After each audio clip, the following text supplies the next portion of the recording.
میں جی نذیر ناجی صاحب. نذیر ناجی صاحب. ہاں جی. پہلی بات تو یہ ہے کہ واٹر کرائسس جو ہے نا، یہ ہمارے جو پالیسیاں ہیں ان کے نتیجے میں پیدا ہوا ہے. یہ آج خود کوئی کرائسس نہیں. ہمارے درمیان سندھ طاس معاہدہ موجود ہے اور ڈاکٹر صاحب کو چاہیے کہ وہ اس کی کاپی یہاں رکھیں اور طلبہ و طالبات کو پڑھائیں تاکہ ان کو معلوم ہو کہ اصل چیز کیا ہے. یہ معاہدہ ہوئے کوئی 40 سال سے زیادہ کا عرصہ ہو گیا. ان 40 سالوں میں ممبئی کی جو ٹیررزم کا واقعہ ہے اس سے پہلے پاکستان کو کبھی شکایت نہیں. پانی مسلسل آیا ہے، ہمارے حصے کا آیا ہے. ہم نے ایک فارمولہ طے کر رکھا ہے.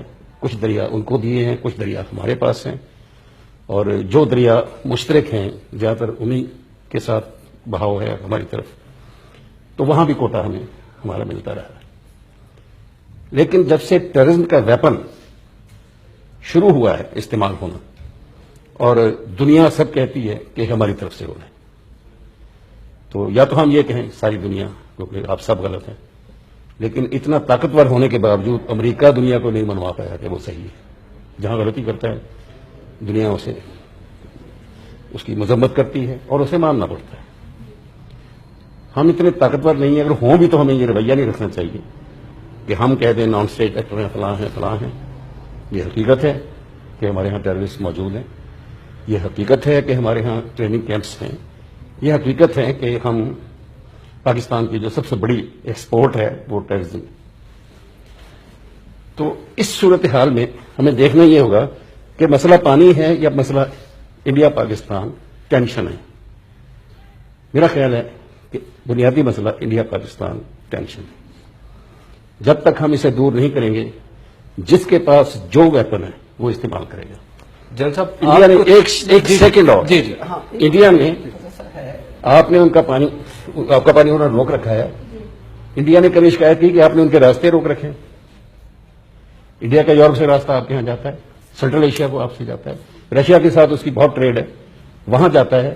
آپ ان کو راستہ نہیں کھول کے دے رہے. ان کے اس راستے سے انہیں بہت اکنامک فائدے ہوتے ہیں، آپ کو بھی ہوتے ہیں. آپ کے کام ان کے زیادہ ہیں، آپ نہیں کھول کے دے رہے.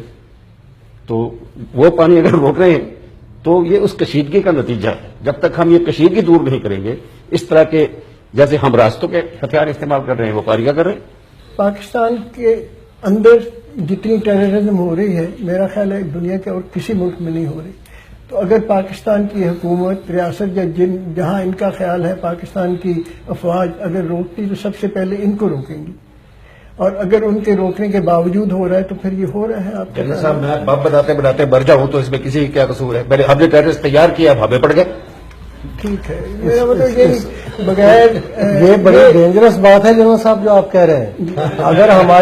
اگر ہماری فوج اور ہماری پولیس اور ہمارے انٹیلیجنس کے ادارے جن پر ہم اپنے بجٹ کا 90% حصہ خرچ کرتے ہیں اور جن پر ہم نے ساری عمر ماؤں بہنوں نے ہم نے ان کے لیے ترانے گائے ہیں اور ہم ان پر فخر کرتے ہیں، اگر وہ اس قابل نہیں ہے کہ ملک کے اندر مٹھی بھر ٹیررسٹوں پر قابو پا سکیں یا ان کو ہمارے ہمسایہ ممالک کے ساتھ ہمارے تعلقات بگاڑنے سے روک سکیں، تو پھر تو لگتا ہے ہمارا اللہ حافظ ہونے والا ہے. آپ یہ کیا ڈینجرس بات نہیں سمجھا رہے ہیں؟ ٹھیک ہے، میرا خیال ہے آپ بہت زیادہ اس موڈ میں ہیں تو آپ اس کو ختم کر کے اپنی آرم فورس کو ختم کر کے دیکھ لیں. ہو سکتا ہے کہ آپ کے آرم فورسز ٹیررزم کو کیوں ختم نہ کریں؟